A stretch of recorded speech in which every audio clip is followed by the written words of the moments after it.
Olá, pessoal. Sou Afonso Moraes, criador e apresentador do Falando de Fraude, CEO do Grupo Moraes, e hoje nós chegamos ao 45º programa do Falando de Fraudes.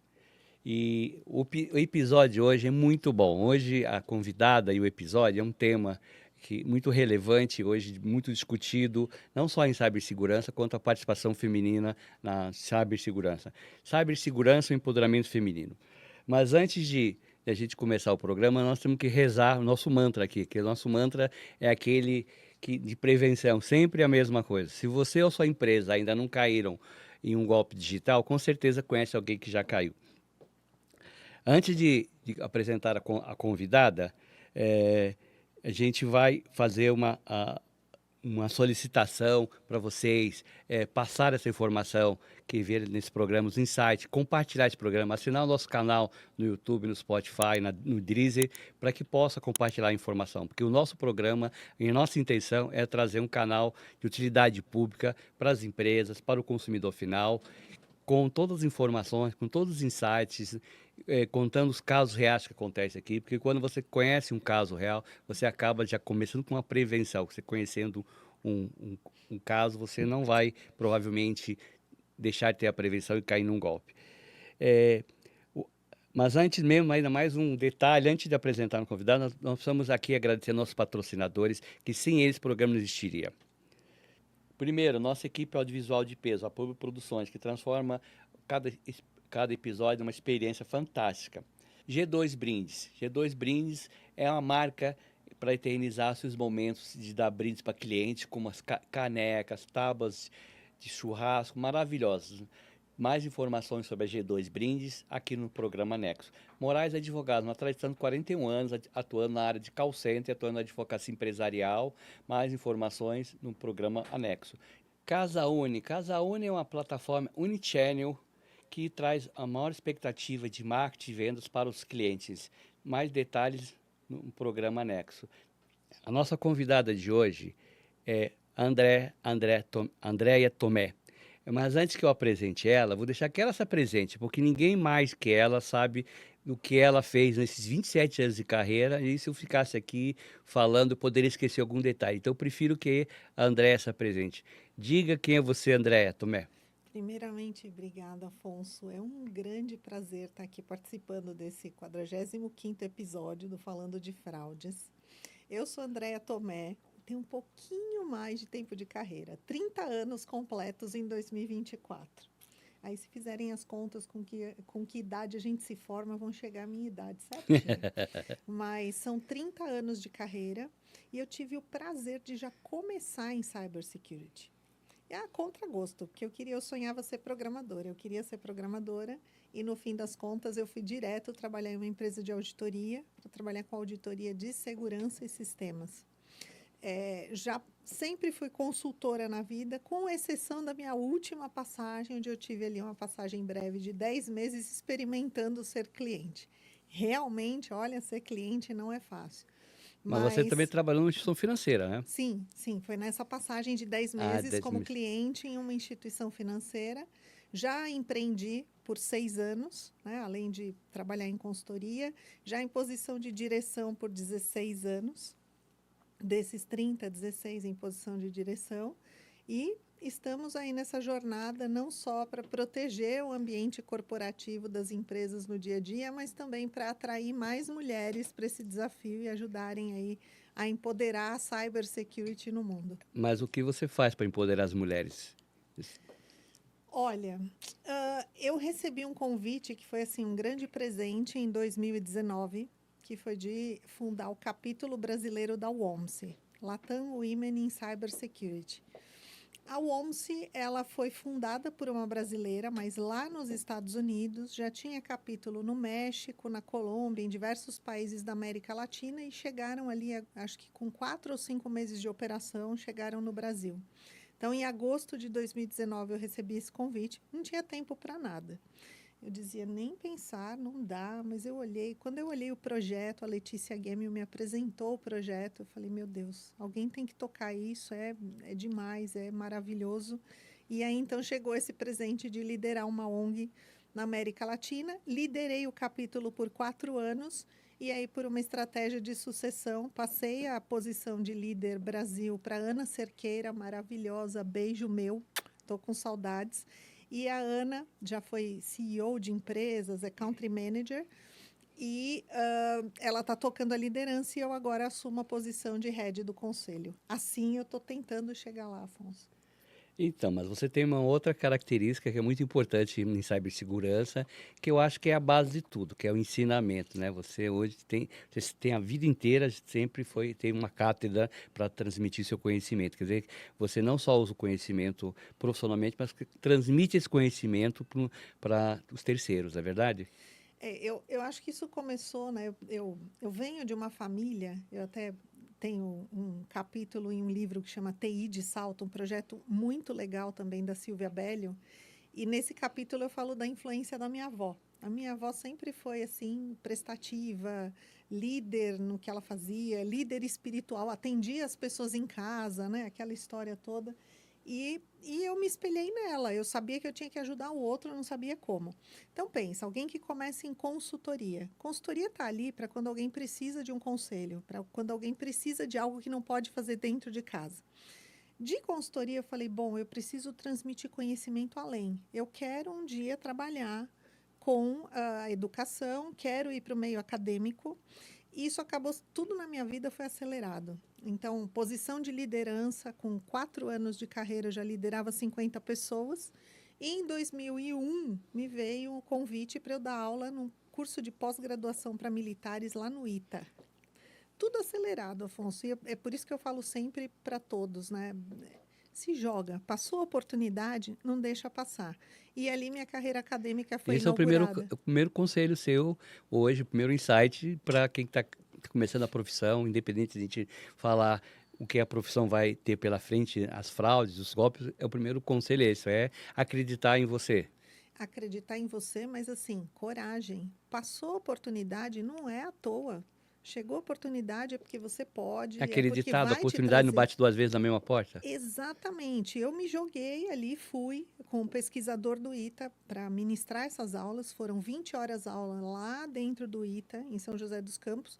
E a partir daí minha carreira acadêmica foi inaugurada. E hoje eu ainda trabalho, pego ali 1 ou 2 disciplinas por ano, por uma questão de tempo, mas não deixo de pegar porque eu amo lecionar. É uma coisa que assim, não tem como.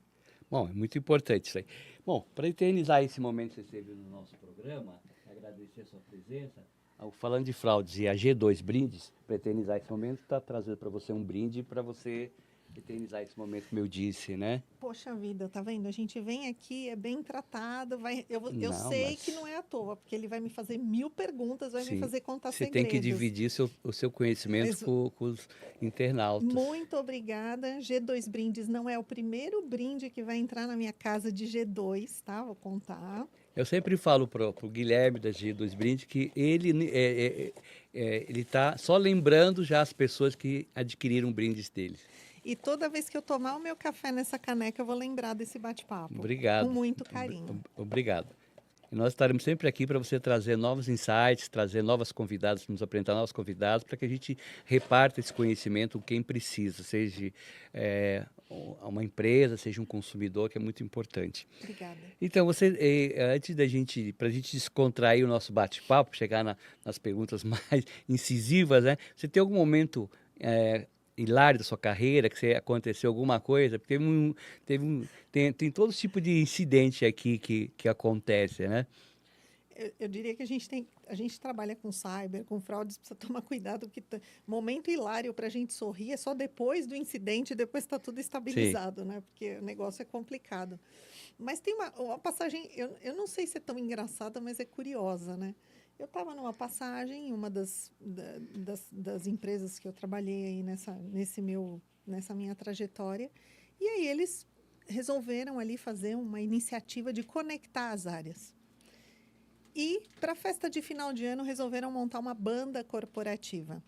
Eu que cresci ali vendo meu pai cantar, ter banda desde antes de eu nascer, eu falei, eu vou lá para a banda. Vamos para a banda. E nós viramos uma banda corporativa que tocava nos eventos da empresa. Eis que 1 ano e meio, 2 depois, a gente ia para os Estados Unidos 200 executivos do Brasil indo para lá. E alguém dos Estados Unidos pergunta para o líder de cada país: vocês têm um talento musical? Porque o nosso evento, ele chama Advisory in Concert.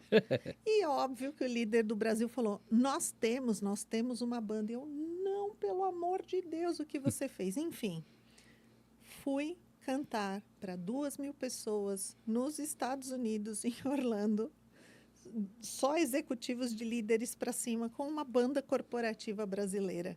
Eu acho que isso também naquela linha de não perca oportunidades. E olha que oportunidade sempre dá medo, né? Sim. Acho que a hora que abriram aquela sala para 2.000 pessoas e falaram, venham para a passagem de som, eu falei, minha Nossa Senhora, o que eu fiz da vida?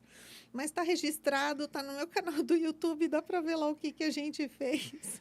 Deve E ter. a gente conseguiu se sair bem e marcar ali a nossa presença como uma banda brasileira nos Tá vendo? O Estados brasileiro Unidos. sempre dá um jeitinho, não dizem? Até para um improviso, uma coisa formal um evento de executivo, que sempre dá um jeitinho brasileiro. Né? Eu acho Nós que temos um jogo de cintura, né? acima de qualquer coisa, né? Eu acho que eu comecei a encarar isso como projeto. Criei outras bandas corporativas depois, mas a forma de você montar, definir quem é quem, selecionar talentos, define playlist, ver o que vai mandar bem, o que o público gosta, isso é um projeto. Então, Sim. é um projeto de conexão. Eu falo que banda corporativa não é banda. A gente está ali a serviço de alguém, né? Alguém que Sim. pede o que você vai cantar, como você vai cantar e para quem você vai representar. Mas eu saí dali com lições muito interessantes. Então, acho que muito mais do que engraçado é assim, o preço que você paga por assumir um desafio e depois você tem ali memórias para o resto da vida, que são muito, muito boas. Você me falou que você queria ser uma programadora, tá? E também tinha uma ideia dentro de você que um dia se daria aula, passaria seu conhecimento para terceiro, que já veio de família, e também que seria uma líder. 3 coisas diferentes. Mas você entrou para ser uma cybersecurity. Como é que você chegou nisso daí? Como é que foi no começo a sua carreira? Porque você mudou da faculdade, você mudou para uma coisa nova, não só nova para você, nova no país. Se hoje ainda eu acho que isso é muito novo, eu acho que a gente as empresas e as pessoas físicas, na pandemia, nós demos um salto de 10 anos. Tudo que aconteceu em 2030 começou a acontecer em 2021, 2022, 2023. Então, a chegada da inteligência artificial para a maioria das pessoas, que ela já existe há 30 anos, mas agora que ela está chegando, a generativa, porque a outra já existe há mais tempo ainda, né? E é mais usada, digamos assim, isso foi um salto.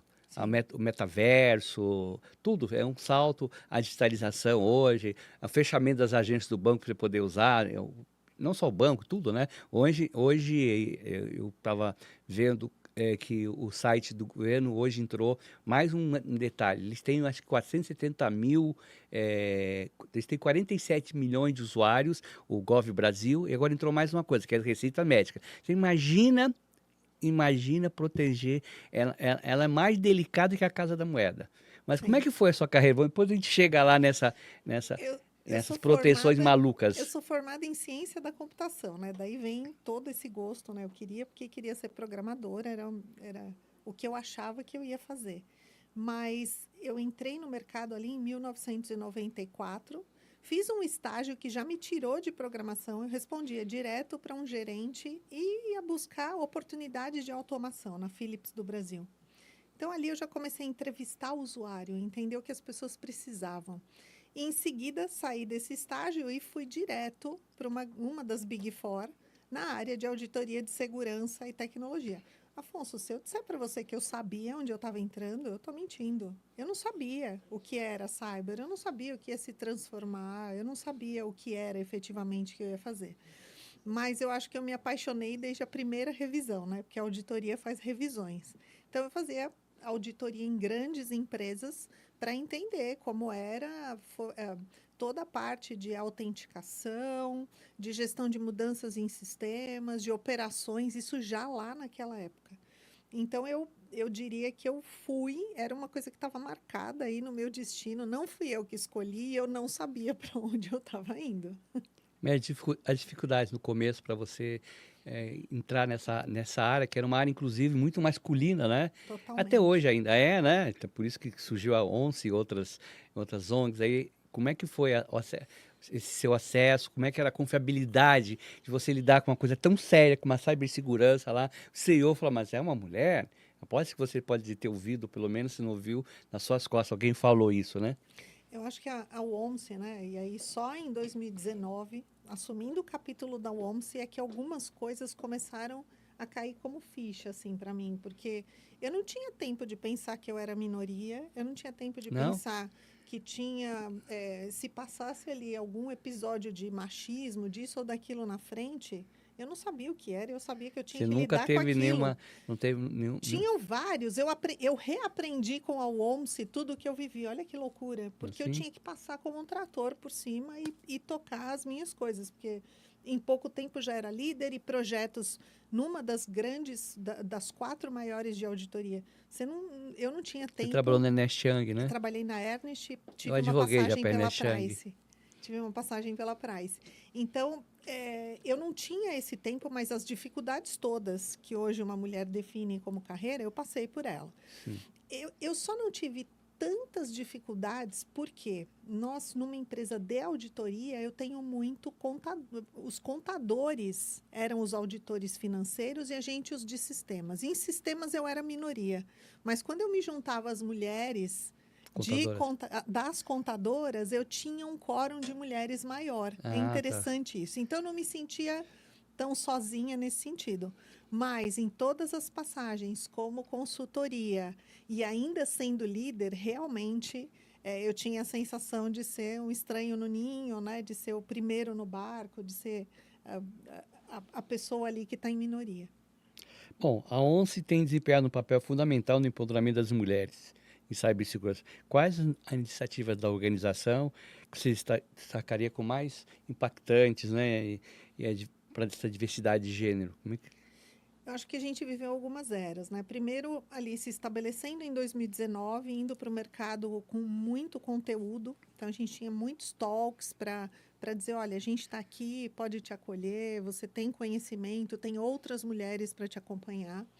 Da era dos talks, a gente passou para a formação de academias. Então, hoje a gente tem academia de formação com Cisco, Fortinet, com a Microsoft, uma academia bastante forte, que, aliás, agora está com um curso de inteligência artificial também no ar conosco. Essas academias comportam quantos cursos? A gente, na verdade, vai lançando sempre um curso por vez, né, para dar foco, mas, assim, limite de inscrições não há. Assim, muitas vezes o patrocinador daquela academia, daquele curso, ele não distingue gênero e então a gente respeita.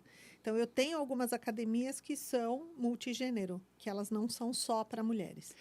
Porque pelo que o podcast que eu assisti de você, que tem homens que fazem parte da ONCE. Sim, a Mas gente criou, isso inclusive um pedido meu, porque se os homens são 80% do mercado, eles são os líderes das minhas meninas, né? será que são Eles é que vão. 80% ainda?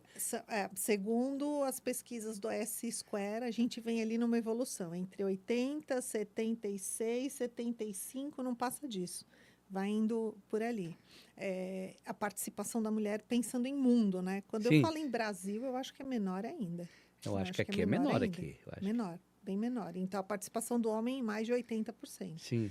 Mas a gente definiu um grupo para que eles pudessem se acomodar, que a gente chama carinhosamente de WOMSES He for She, e eles nos ajudam bastante. Com conhecimento, quando se precisa, trazendo mais mulheres. Né? É muito comum eu estar num evento e alguém fala, puxa, eu queria trazer minha namorada, eu queria trazer uma amiga, eu queria apresentar para a nossa área, trazer para a nossa área uma prima. É muito interessante isso. Então, tem muitos homens que fazem esse papel de embaixador, de trabalhar nesse quórum, de ter mais mulheres em cyber também. Ah, tá. Porque eu, Uma vez me falaram que ia ter um evento sobre mulheres no jantar de cibersegurança e os garçons não iam ser garçons, iam ser garçonete. Falei, nossa, mas o que tem a ver uma coisa? O cara está servindo, o Isso cara daria não uma está briga hoje, hein? não estaria participando do evento, né? Que não pode ser tão radical assim, né? Então vocês têm são todos cursos online da academia ou alguns presenciais? A gente já fez presencial também, exceto na pandemia, que ali eram Sim. todos online. Mas para permitir, né, a capilaridade, chegar até a mulher no Brasil todo, porque a gente atende o Brasil todo, a maioria deles é online. Mas tem algum um foco em um segmento mais pobre, as categorias mais distantes, que tem menos recursos, por exemplo, o Nordeste e a região Norte são são regiões mais carentes de conhecimento, né? A gente tem um capítulo no Nordeste, mas o nosso objetivo, quando abre um programa, é liberar para o Brasil todo. Tá, não há um programa especial para Exato. para essas regiões mais carentes, né? Não necessariamente. E você, como diretora de Segurança e Informação e Rede do Conselho, quais são as principais atividades suas, responsabilidades que você tem? Além do seu trabalho, tem essas responsabilidades ainda, tentando, né, fazer esse trabalho, que é um trabalho de utilidade pública também, né? Todo trabalho que é de pro bono é um trabalho de utilidade pública, né? Eu tenho duas vidas, né? Minha vida como profissional, como diretora de posições em cybersecurity e a posição de head do conselho na OMS. Que é pro bono. Exatamente. Hoje eu diria que minha vida é fácil, né? Com Ana Cerqueira, Eva Pereira ali na liderança e um corpo de líderes ali de 30, 40 líderes trabalhando. Tá dividido o peso das tarefas. O meu trabalho como head do conselho está ali bem mais fácil, mas a posição de liderança na WOMSE faz com que a gente tenha que desenhar programas, implantar programas, atrair as mulheres para esses programas. Eu, como head do conselho hoje, eu trabalho muito mais no suporte ali à Ana Cerqueira como líder Brasil e as líderes dela, para qualquer ideia ou qualquer resgate histórico da nossa cultura, daquilo que a gente já foi, de como a gente toca algumas questões. Então, essa é a minha posição hoje como head do conselho. E esse papel, né, de praticamente como embaixadora, né, de ir trabalhando, levando o nome da OMSE por onde eu vou, isso não vai acabar nunca, independente da posição que eu ocupe na OMSE. Já em termos de direção em cybersecurity, como consultoria, eu sempre entreguei projetos em todos os domínios de cyber, independente da minha área de atuação core, como profissional CGRC, governança, risco e compliance, como líder eu entrego projetos em operações de segurança, inteligência, ataque e defesa, ou qualquer outro tipo de projeto para apoiar ali quem precisa no mercado. Você foi reconhecida com prêmios como Human Andetech Latam. Com essas conquistas, que influenciaram a sua importância dentro da tecnologia e da cibersegurança? Qual foi a importância dessa premiação para você e para a sua carreira, né? Eu acho que a premiação ela vem como um reconhecimento, né? Uma coisa que a gente não trabalha para isso, em prol de, eu quero ter uma premiação, mas, puxa, é tão gratificante, né? Você saber que é uma entidade renomada, como o Women in Tech, que é uma entidade internacional, que está em todos os continentes, te reconhece em nível Latam pela sua trajetória de carreira. Eles têm diversas categorias, Afonso. A minha era Lifetime Achievement, que era a trajetória de carreira em si. Então, foi uma coisa assim que eu... Uma soma de coisas que você fez na sua carreira. Exatamente. Seria isso? Eu estava ao lado de CTOs de empresa, de CIOs, estava ao lado de... tinha uma representante da NASA como finalista. E eu ali falei, puxa vida, caramba, obrigada, né? Eu só tenho a agradecer o fato de alguém poder reconhecer a sua trajetória como um todo. Mas eu saio de um evento desse com ali um certificado ou um troféu, alguma coisa, com uma responsabilidade sempre maior. Eu olho e falo, legal, Lifetime Achievement até aqui, o que eu vou fazer mais adiante, né? O que eu vou fazer melhor, o que eu vou fazer de maior escala em função deste reconhecimento. Você quer galgar mais um degrau ainda, né? E qual seria esse degrau que você quer Eu galgar. acho que é alcançar cada vez mais as pessoas que precisam, seja através de conhecimento no setor educacional, seja através de consultoria com projetos, seja através de uma atividade pro bono com a OMS. Alcançar cada vez mais pessoas que precisem e que eu possa, de alguma forma, atender com o meu conhecimento e com o que eu acumulei de bagagem na minha trajetória. Então, vocês falaram que a ONCE ainda não está na Europa, que é um continente, Eu nem digamos posso assim, dizer isso, porque se a CEO está morando em isso Portugal, eu ia ela já dizer. está na Europa. Então, mas se ela foi para Portugal, então é aquela intenção é levar o capítulo para lá, né? Pelo que eu conversei com ela, Ah, é, só sim. pode ser, Vai porque abrir em breve, em mudou breve. do Com continente. certeza não tem muito como não ser. É, e começou por Portugal, né? Bom, né? De fato, que o É. português não tem muita, não tem muita Mas a gente tecnologia, vamos... já era assediada por vários países, né? Veio gente no decorrer da nossa trajetória, gente da Espanha, gente da Alemanha. Puxa, quando vocês vão abrir um capítulo aqui? E a ideia era sempre, puxa, vamos solidificar a Latam, depois a gente pensa em outras É, tá certo. Primeiro você tem que focar regiões. no que você está fazendo. Se você fazer tudo ao mesmo tempo, abraçar tudo, você muitas vezes não consegue concluir tudo, né? Exato. É, ao longo da sua carreira, quais as mudanças significativas no panorama da cibersegurança que você percebeu no contexto brasileiro, até no contexto mundial, né? O que você Foram percebeu desse, muitas por exemplo, ondas, desse que né? eu falei para você, desse salto aí que nós demos aí em questão de tecnologia, né? E 30 anos de carreira eu vi todas as ondas, né, Afonso? Desde. Primeiro, a gente só era alvo ali de pichação de página. Eu não tinha um e-commerce até 2000, digamos assim. Implantaram os e-commerces, o negócio começou a ficar mais sério. O crime organizado, né, ele se organizou em si, ele evoluiu em técnicas. Eu diria que hoje a gente tem sempre a sensação, em alguns momentos, de que está perdendo e que tem que correr atrás. Então, está nós sempre estamos perdendo. essa história de que eu tenho, né, como o criminoso ele se atualiza, ele trabalha, ele responde de uma forma ágil a uma nova tecnologia. E como é que a gente faz isso enquanto corpo de defesa? Acho que essa é a grande questão. Mas vi ali escândalos financeiros, implantação de lei. Eu acho que a gente, como país, evoluiu bastante. Os profissionais foram desafiados a trabalhar cada vez mais. O que eu sempre digo é, novas gerações, profissionais iniciantes, a gente precisa estudar muito.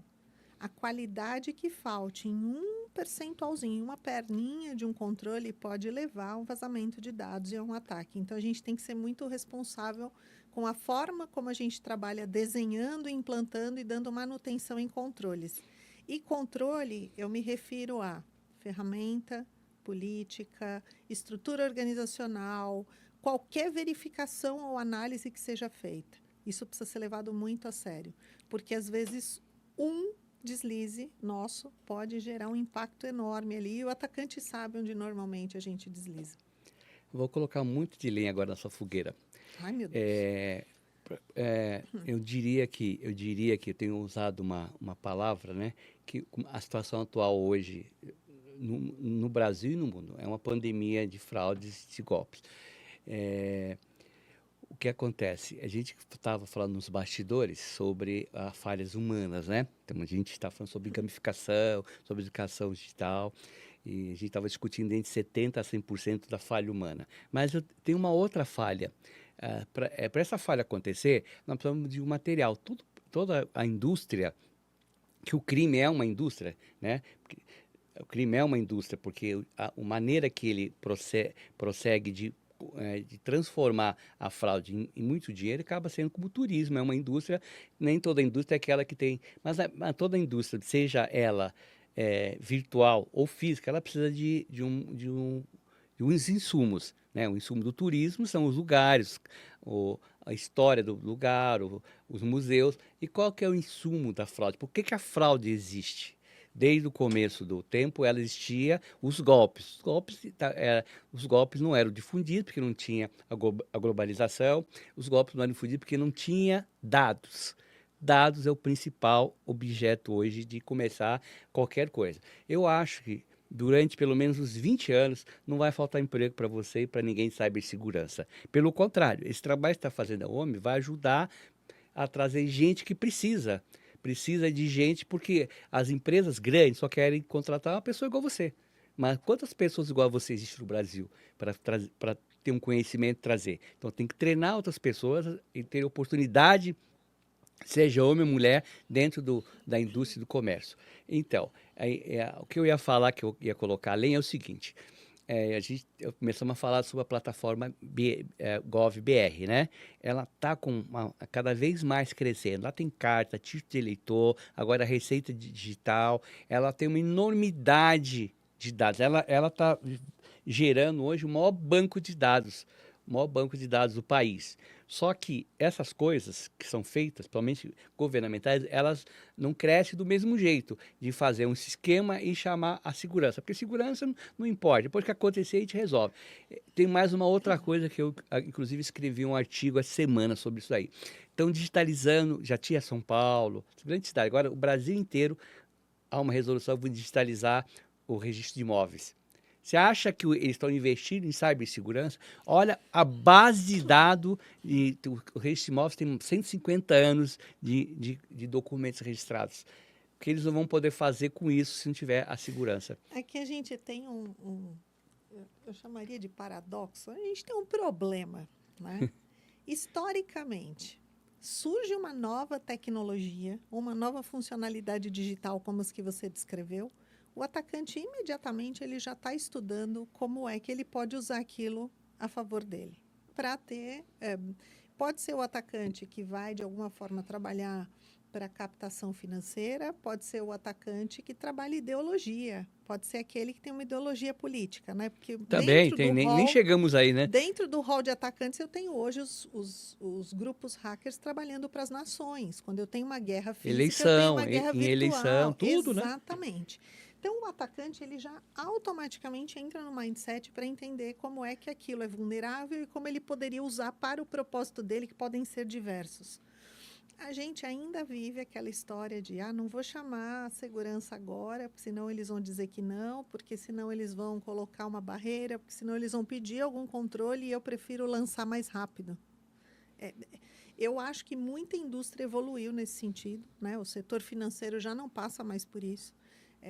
Eles trabalham em parceria com a área de segurança, porque também isso é uma questão vital. Agora, algumas indústrias precisam entender que isso vai trazer uma consequência, né, que pode, de alguma forma, até inibir que a sua companhia tenha continuidade. Então, é algo que a gente já viveu, já aprendeu, sabe que tudo que é nova, estratégia, processo e projeto tem que envolver área de riscos, área de segurança, área de compliance no mínimo. Né? Porque são as áreas que vão estudar ali quais são os elementos que poderiam impactar o sucesso daquela estratégia, processo ou projeto. Mas quando se monta um projeto grande, seja, não só, eu falei do governo porque são os maiores, mas mesmo numa empresa, quando uma startup ou uma fintech, quando ela surge, ela demora para ter recurso, lógico. A ideia dela é fazer um projeto para ter recurso. Você acha que ela começa junto com o sistema de segurança, controle de segurança internamente, Em ou algumas ela indústrias vai... isso ainda está muito longe de acontecer. Né? Eu isentei a financeira porque a gente sabe que hoje, por ser muito atacado, a gente acaba tendo o setor financeiro um dos mais maduros mundialmente em termos de segurança. Mas, quando eu penso na indústria ali, quando eu penso em OT, não, esquece o IT, o Information Technology, vamos para Operational Technology. Ali os sensores, segurança de barragem, segurança de linha industrial. Fala para mim que a área de engenharia envolve a segurança para proteger aquele ambiente de parque industrial. E hoje boa parte das máquinas são digitalizadas. Carro digitalizado. Carro Tem fraude autônomo. no agronegócio, todas aquelas máquinas lá. Eu já vi um caso, a gente sempre conta um caso aqui, a gente não contou até agora, mas eu já trouxe um caso aqui de um hackeamento, não foi para pedir Bitcoin, era assim, ou você me... Aliás, era para pedir Bitcoin, mas não foi dados. Ou você me paga, ou eu vou jogar todas as máquinas no penhasco. Pois é, gente. Você veja como é... A gente já viu contaminação de água na Alemanha, a gente já viu incidência de morte em hospital por questão ali de terem hackeado algum equipamento médico. O setor médico, né? Médico hospitalar, inclusive, evoluiu muito com isso, mas com a dor, né? Com a dor dos ataques, Você foi um principalmente grande durante a laboratório e foi pandemia. hackeado 2 vezes em um período de 3 anos.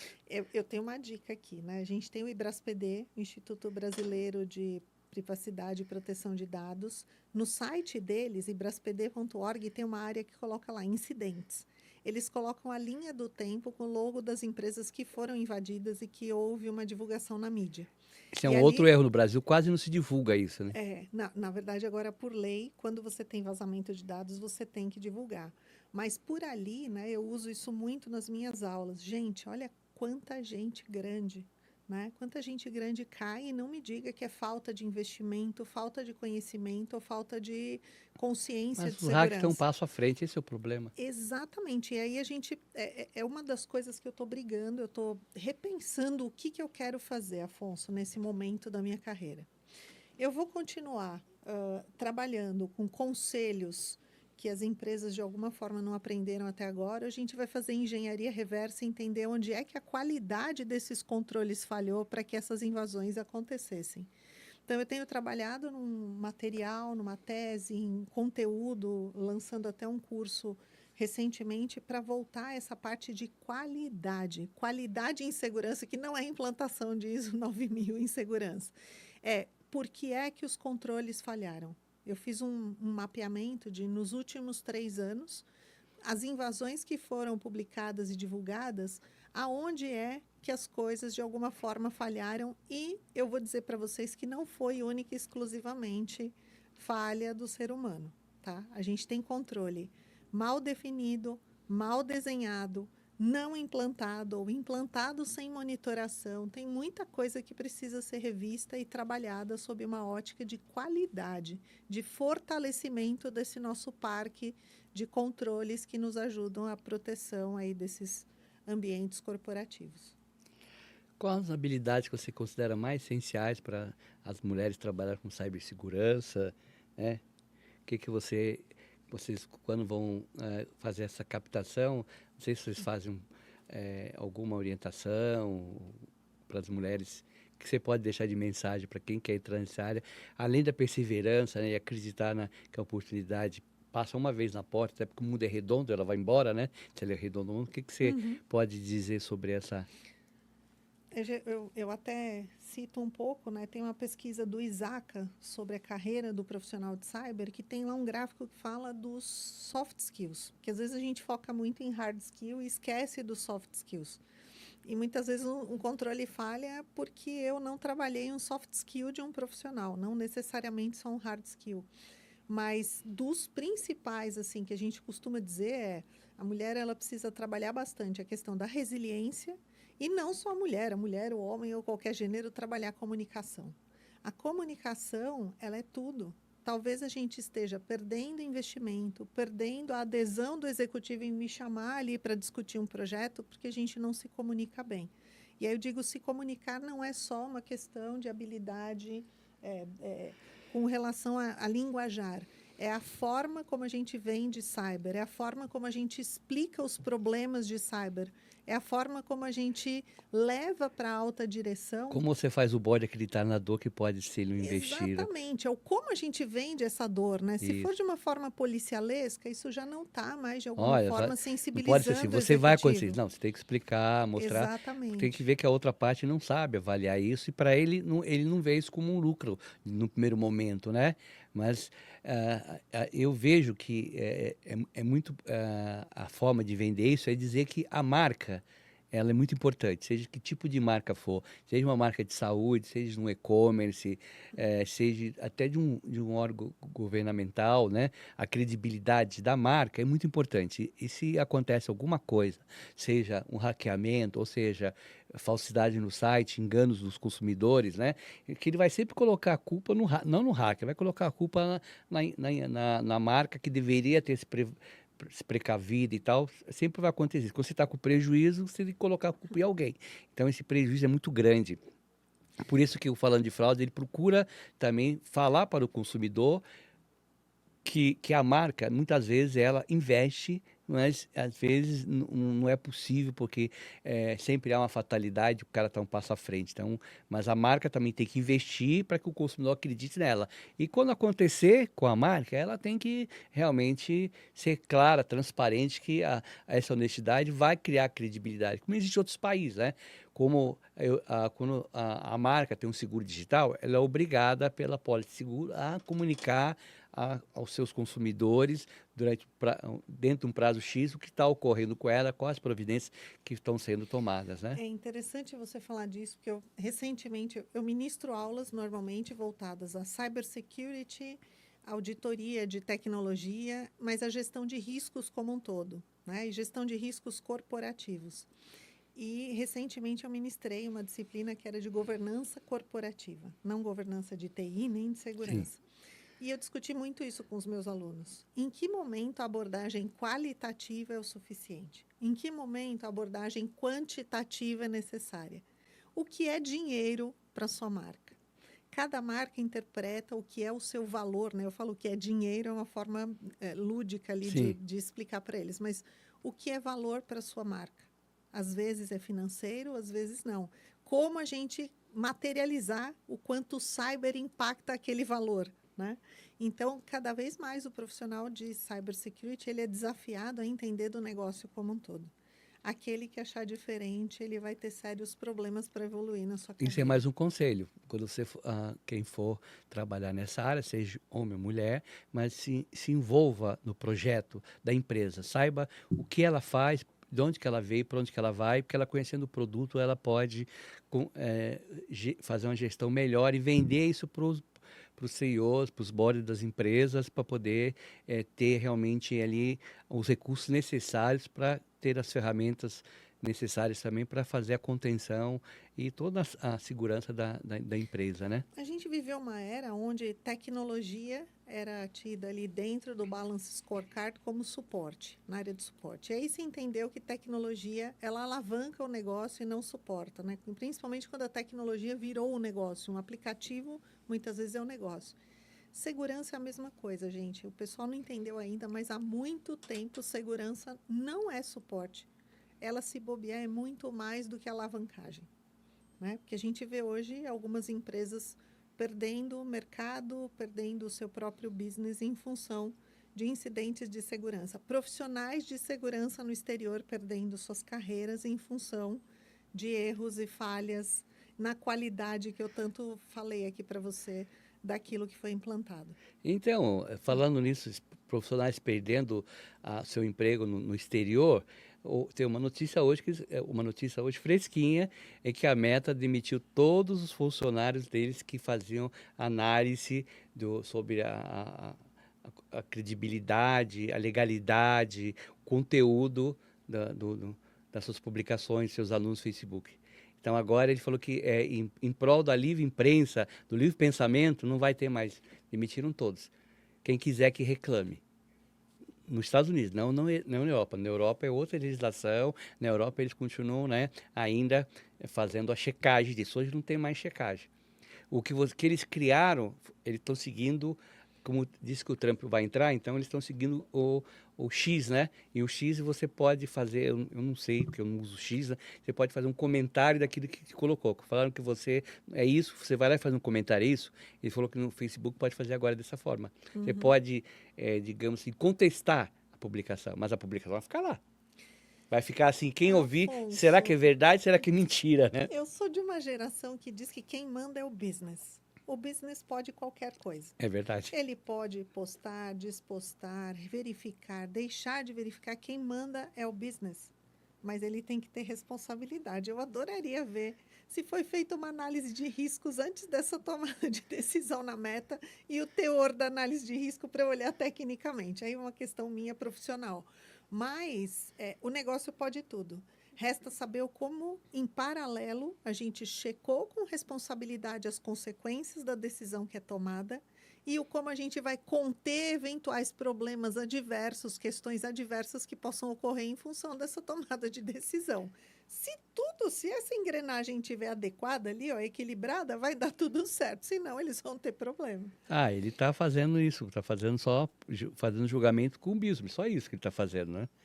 Então, você poderia nos contar qual é o conceito de GRC Innovation, o jogo de tabuleiro Risk Match que você desenvolveu? Isso quando Como essas indicativas contribuem para a educação, né? eu empreendi em 2014, né? Empreendi por 6 anos, foi até 2020. E quando eu comecei a empreender, eu comecei a questionar muito, assim, a minha área de atuação, core, que é GRC, Governança, Risco e Compliance.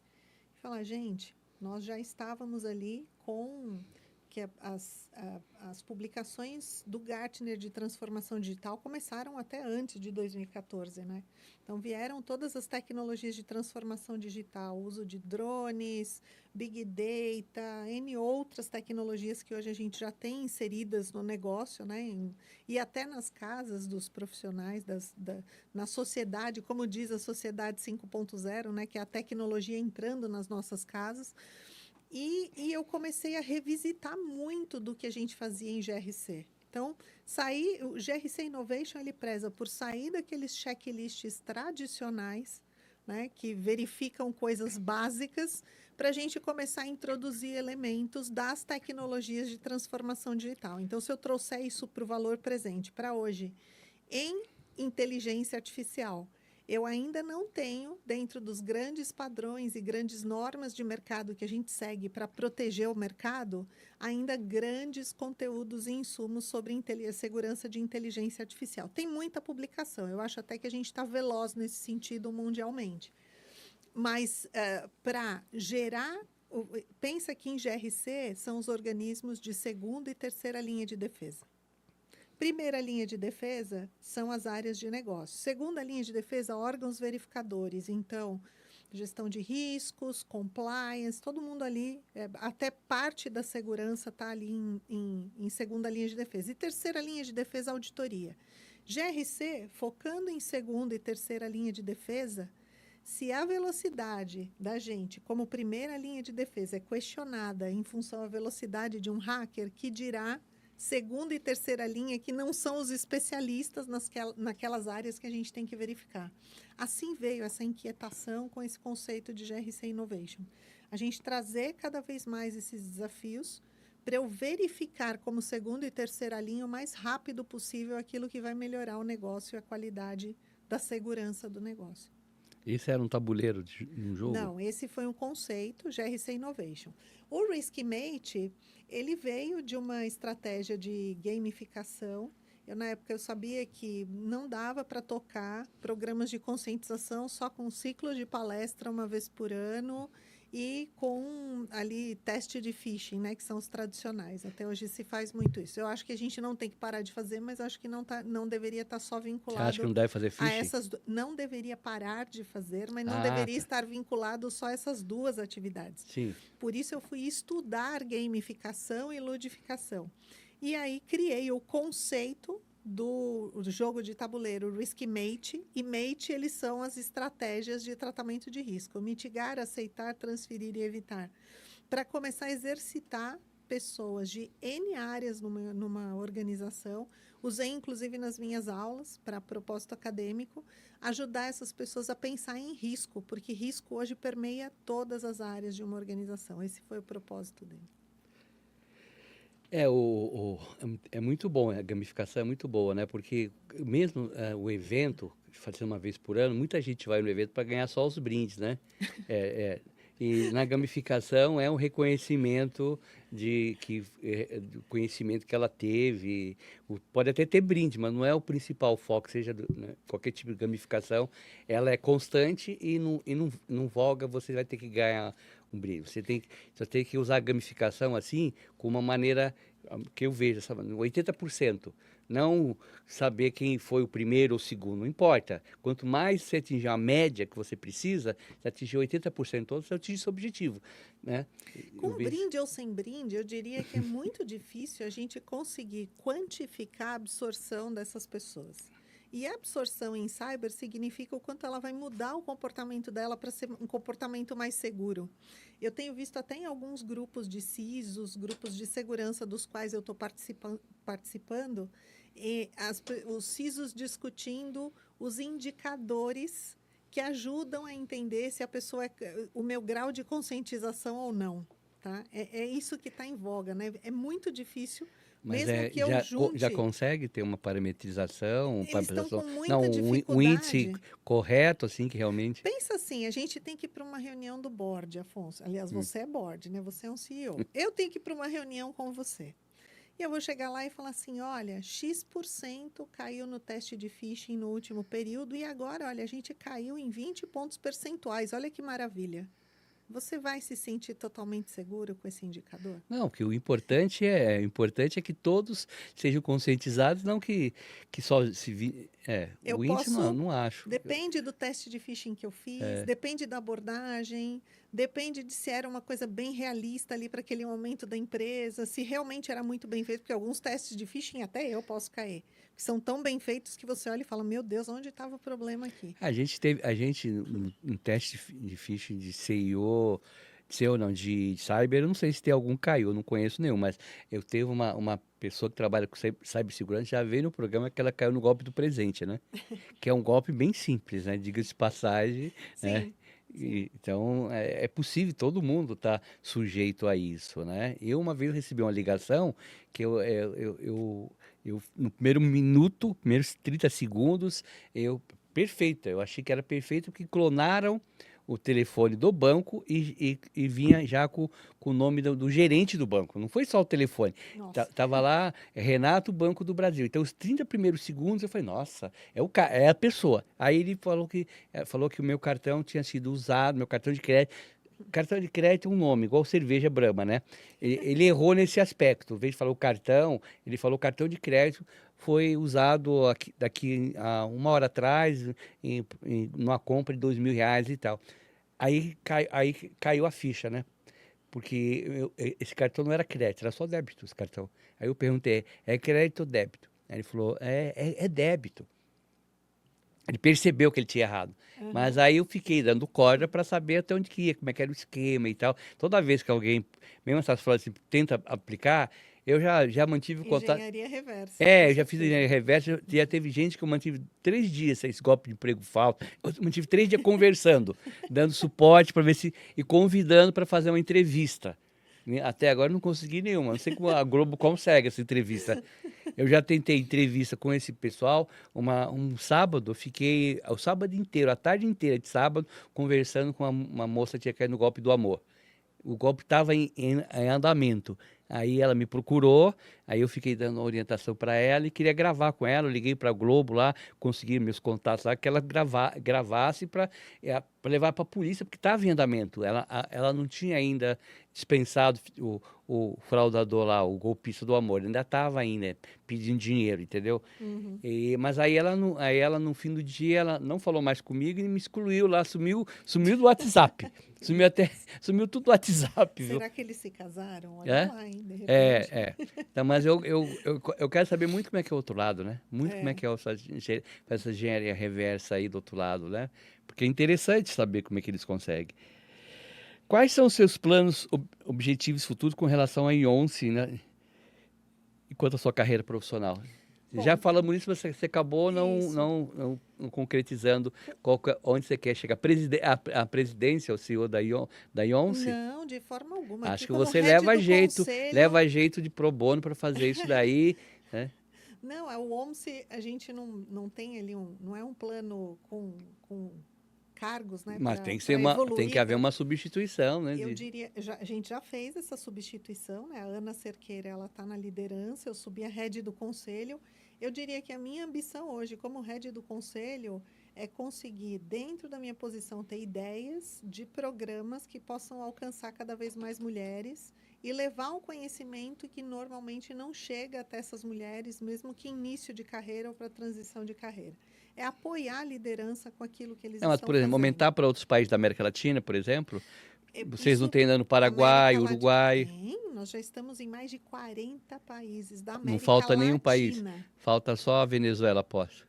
Não, inclusive a líder, a vice-presidente da OMS é uma venezuelana que Mas mora lá na na Venezuela, Colômbia. Que não, mora na estou falando Colômbia. morando na Venezuela. Não, mas tem venezuelanas, a gente tem representatividade de mais de Você 40 consegue países. A tocar lá, última conta que eu fiz tinha tocar mais de alguma coisa da 40. Venezuela, né? Sim, consegue. Graças a Deus, hein? Então, assim, eu diria que cada país tem ali a sua estrutura. A minha posição é servir ao OMS. O meu plano de futuro é servir ao OMS e continuar servindo cada vez mais. Em termos de carreira, eu estou trabalhando para focar nessa tese de qualidade, que eu acho que ela está bem deficitária. Qualidade em cyber. Aonde a gente está perdendo o jogo? Aonde as coisas estão falhando? Aonde é que a gente, de repente, consegue reduzir o índice de falhas para controles em geral, porque grandes brands estão caindo. Grandes companhias têm ali os seus dados vazados e os seus logos ali em grandes listas de mercado como quem falhou em cyber. E eu quero trabalhar nesse sentido. Aonde a gente está falhando e como é que com ajuste fino ali a gente consegue melhorar. Nós estamos chegando ao final. Eu ia até pedir para você deixar uma mensagem, mas essa mensagem foi muito boa, essa mensagem, né? Essa mensagem é maravilhosa, né? Chegamos ao final desse episódio, né? Então, a melhor maneira é usar esse site, que é melhor prevenir que remediar. Agradeço a você, André, de estar aqui, o seu tempo, seus insights. E se você, dentro do mundo cyber, tiver notificações, cair algum golpe, procura nas redes sociais do Falando de Fraude, as minhas, Afonso Moraes, que a gente talvez possa ajudar. E, André, deixa seu contato também, se alguém quiser saber mais sobre a ONCE, né? Qual que seriam seus contatos? A OMSI, o site é www.womcy.org, WOMCY.org. E por ali vocês conseguem identificar a forma para se cadastrar, os programas, o que a gente tem vigente. Maravilhoso. Entre no site, você, mulher cyber, que vai realmente ter um apoio fundamental na sua carreira, vai chegar a ser uma Andréa Tomé. Vão ser muito mais. E não se esqueça, galera, no mundo digital, confiança é boa, mas o antivírus, uma dose de confiança, são ainda melhores. Nos vemos no próximo episódio e agradeço a todos.